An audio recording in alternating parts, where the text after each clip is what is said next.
Nu, deci chiar nu. Da! Wow. Eu sunt un copil. Și să nu uitați să vă dați cu parfum de câini. Face poza aia, Zac. Dăm foc.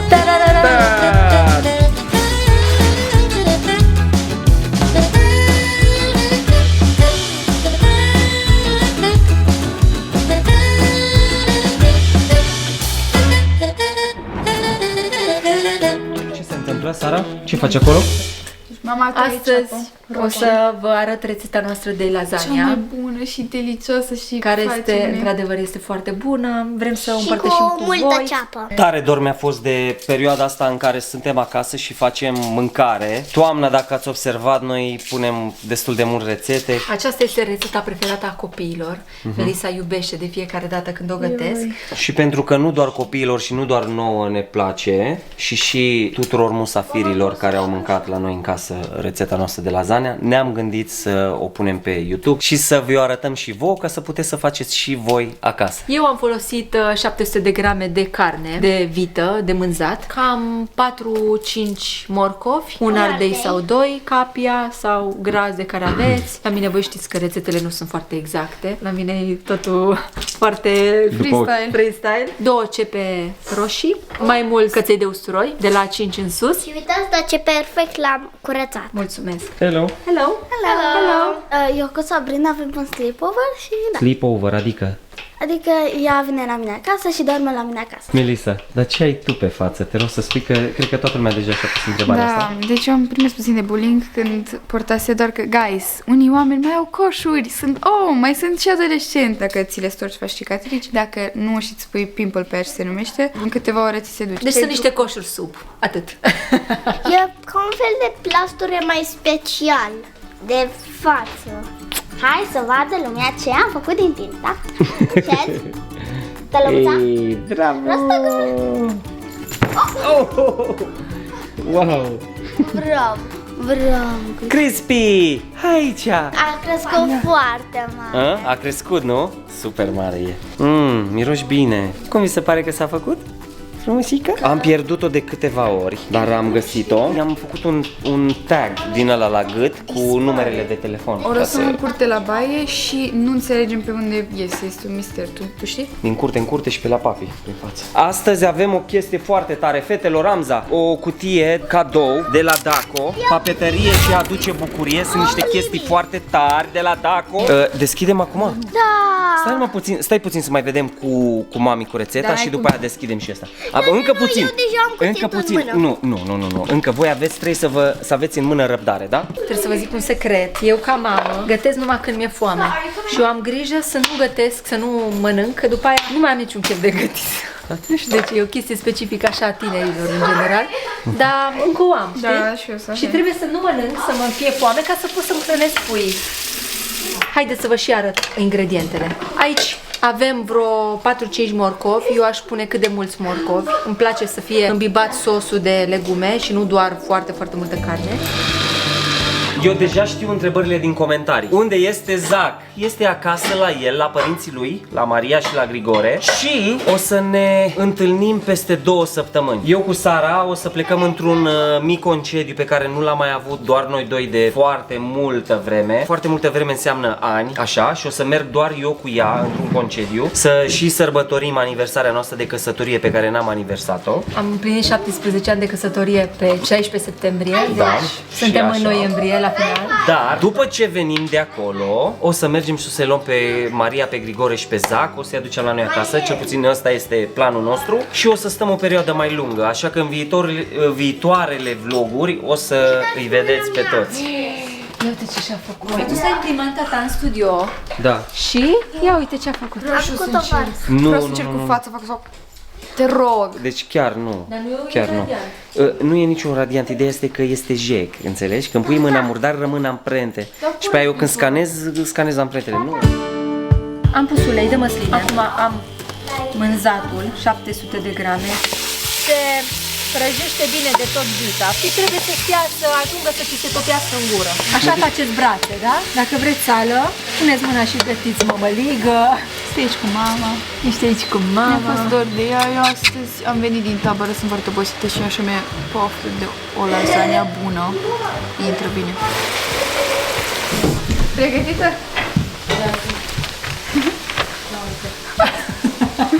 Că asta e faină. Uite, la fel și ăstia. După cum vedeți, cărnița începe să se facă. S-a despărțit așa, vedeți? Și mă asigur că e gata. După care încep să pun legumele.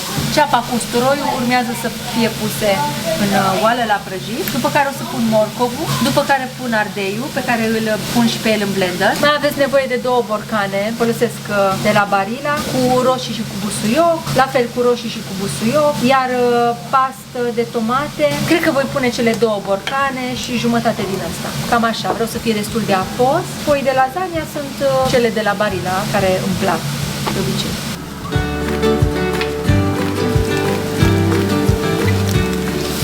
Ceapă vă recomand să fie minim 2 cete mari, pentru că ceapa dă un gust bun și îndulcește practic.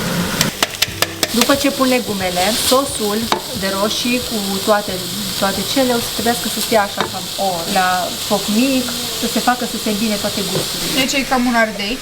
Copt. Da. Pisat. Pun un pic de boia, am mai pus un pic de praf de usturoi. Amza! Tati, hai să facem foc în șemineu. Asta e încă o chestie care îmi place toamna, că începem să facem focul în casă și... focul ăla de căldură, pe lemne. Hai să arătăm oamenilor că tu știi să faci focul. Hai să arăți ce te-am învățat. Pun 2 lemne, așa ca un X. Da. Uitați. Așa. După aia, Da. pun benzina ca să ia foc mai ușor. Adică cu bulețele alea Da. pătrate, da? Albe, de motorină. Așa, după aia?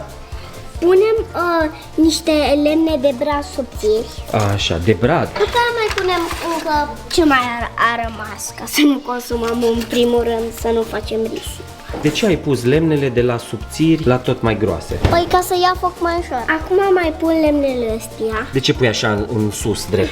Focul vine de jos în sus. Aha. După aia dăm foc, uitați așa. Am dat foc. Bun. Da? Așa. Așa. Și bine. Așa.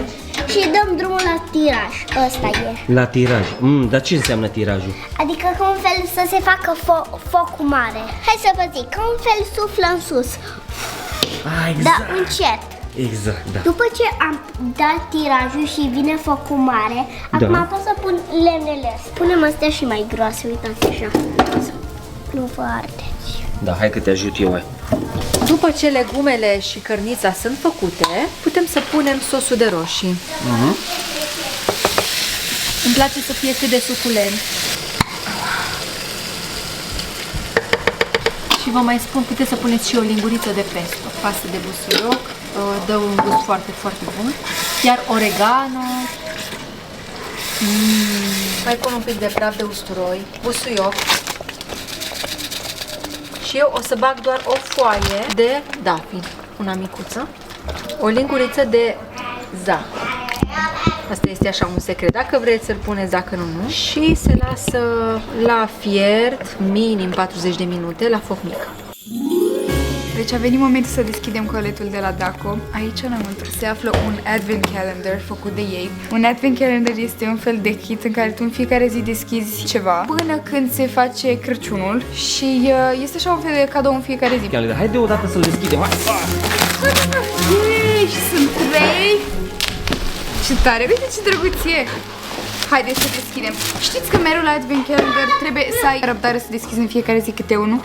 Păi, noi astăzi o să deschidem mai multe pentru voi. Scarlett o să deschidă câteva, eu câteva și Amza câteva. Dacă nu vreți spoilers și vreți să vă cumpărați asta, atunci să nu vă uitați că poate o să vă spoil de surprise, doar că sunt foarte faine. Wow! Este calendar Daco Advent, da? În fiecare zi este un pliculeț cu câte ceva. Wow! Foarte faină Ce idee. interesant e. Asta e pentru persoanele care iubesc surprizele. În fiecare zi, părinți, puteți să faceți crafturi cu copiii voștri. Deci avem un cod de reducere, Mateș20, este o reducere de 20% pentru cutia de advent, doar pentru ea, dar nu pentru și alte produse. Eu vreau să deschid 6, 22 și 13. Ok. Începem cu 6. Vin și eu la din astea.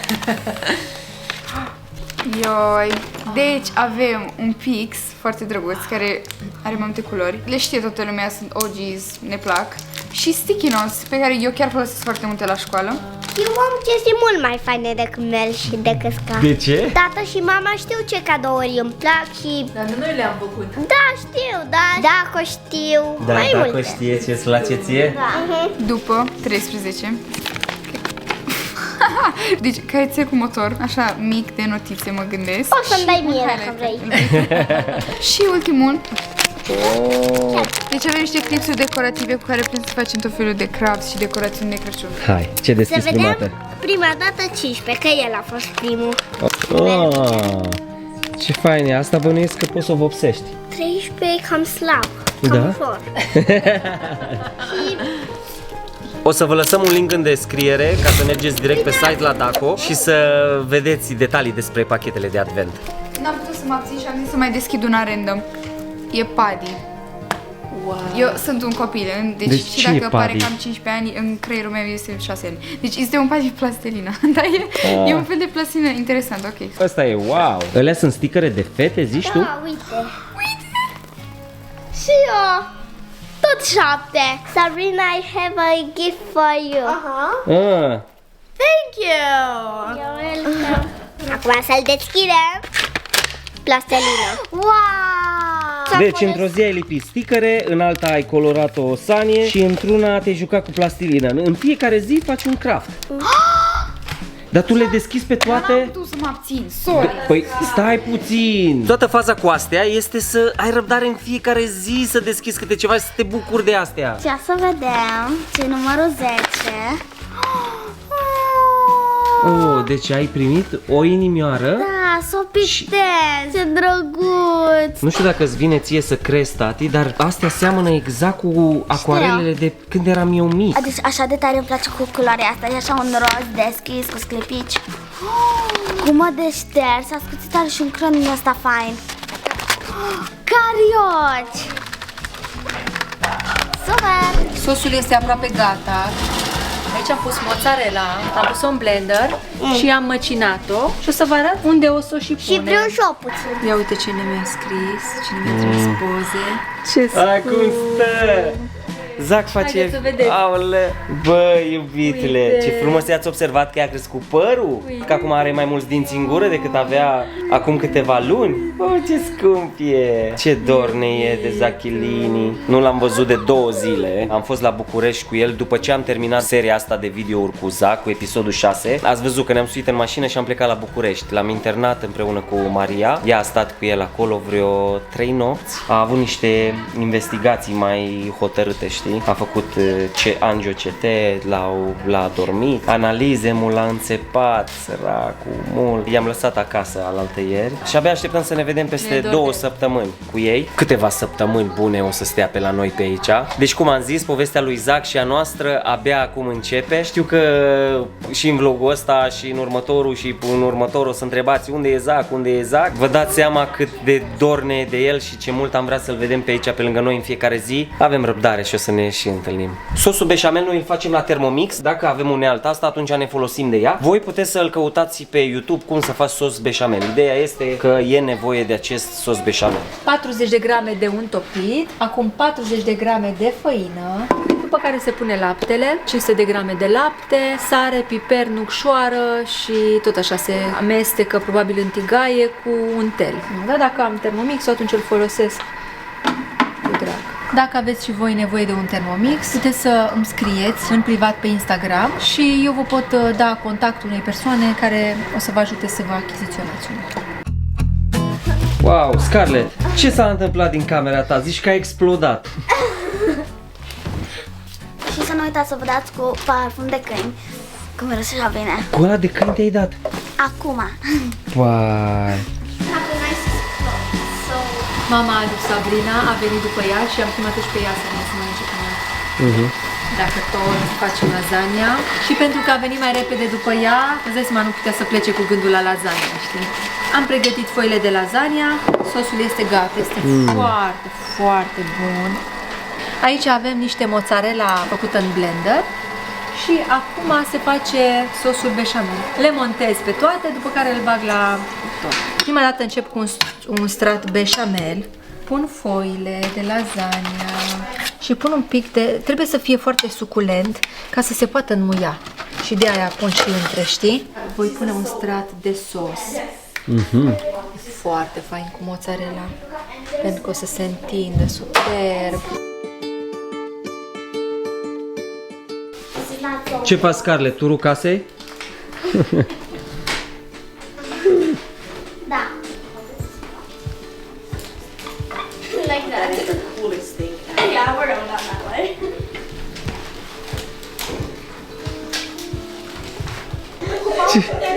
Ce faceți, Scarlett? Ce s-a întâmplat? Ce s-a întâmplat? Ai deschis toată cutia de advent? Și acum pun ultimul strat de cărniță. Da? Ultimul strat de cărniță. Nu, de fapt am două straturi de cărniță, da? Am împărțit sosul în două. Vă prindeți. Voi știți că rețetele de la mine nu sunt așa ca pe un cont de rețete. Mai trebuie să vă și prindeți. Extraordinar. Acum prepar sosul pe care o să-l pun deasupra, ca să se rumenească așa frumos tot. Deci faci o omletă cu... pun restul de mozzarella ce mi-a rămas. Voi puneți într-un bol un ou, 2, 3, câte vreți, o lingură, 2 de smântână și mozzarella brânză de care aveți. Și asta o să o pun deasupra. Da? Deci este parmezan. Parmezan. Stai că s-a întărit, e din ăla frigider. Tare.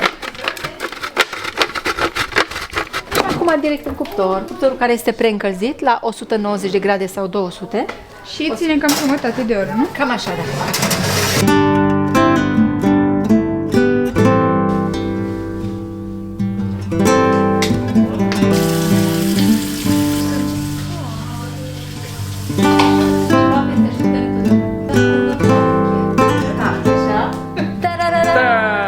Drum rolls, ia. Wow, ai. Haideți. Ce bine arată. Wow, cum arată. Hai mai repede!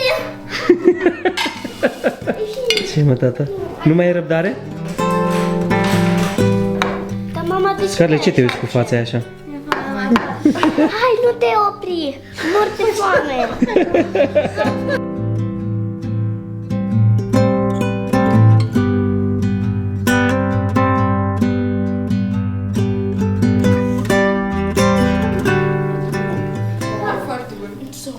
Sabrina, cum e?